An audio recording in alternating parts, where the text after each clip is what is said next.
Bonjour.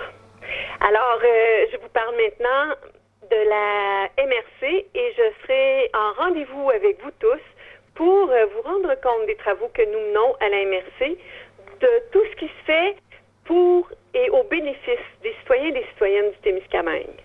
Ainsi, nous avons eu notre première rencontre le 17 juin en présence. C'était la première fois depuis le mois de février.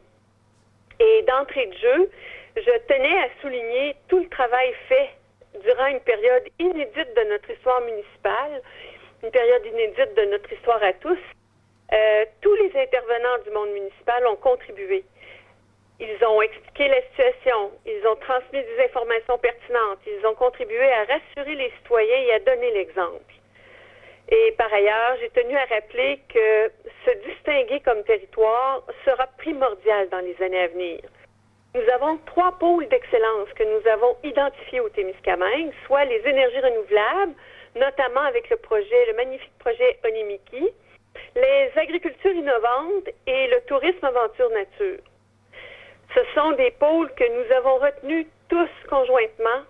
Ce sont nos guides, nos orientations pour un développement durable tourné vers, V-E-R-T, vers l'avenir.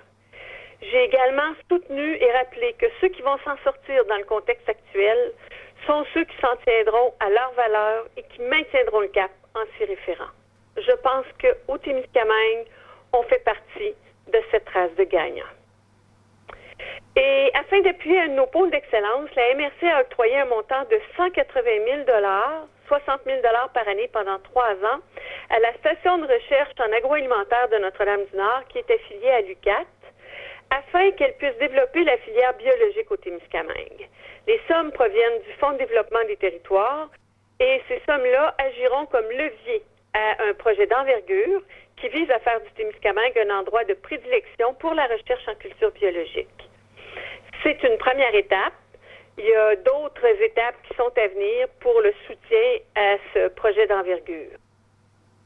En matière de connectivité Internet, et on en a beaucoup parlé en période de pandémie, c'est essentiel. Donc, le Conseil a adopté une résolution qui demande que le CRTC déclare les services d'Internet haute vitesse et la téléphonie cellulaire services essentiels et qu'il y soit souscrit les énergies et les sommes requises, et ce, rapidement. L'urgence est là pour les territoires ruraux d'être connectés adéquatement et, on le dit, le contexte de la pandémie nous a fait constater ça de façon très, très, très cruciale. La MRC entend aussi effectuer des suivis rigoureux afin de se faire entendre et en matière de téléphonie cellulaire, on a toujours le projet Mobilaté. Ils poursuivent le déploiement des tours prévus.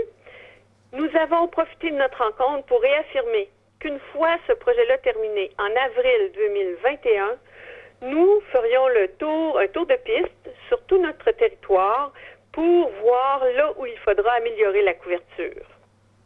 En matière de services aux citoyens, nous avons traité des aspects liés aux services de proximité, qu'ils soient marchands ou gouvernementaux, et de pression à effectuer concernant le transport collectif interurbain et interrégional. Et puisque nous disposons de sommes dédiées à la revitalisation de nos milieux, pour les services de proximité dans nos communautés rurales, des gestes concrets vont se multiplier au cours des prochains mois. Le Conseil a également accepté une soumission pour l'achat d'un camion de collecte pour les matières résiduelles, décision qui est en lien direct avec notre vision d'efficacité dans ce domaine. Nous avons également reçu et adopté les états financiers 2019 et procédé à la nomination des vérificateurs pour l'année 2020. Je rappelle que cette nomination sert à assurer aux citoyens que les fonds publics sont bien utilisés. Je rappelle aussi que vous pouvez réentendre tout le contenu de la réunion et des discussions en vous rendant sur le site web de la MRC parce qu'on y dépose l'enregistrement de nos séances. La prochaine réunion du Conseil aura lieu le 26 août prochain. Sur ce, je vous souhaite de passer un très, très bon été et restez en santé tout le monde.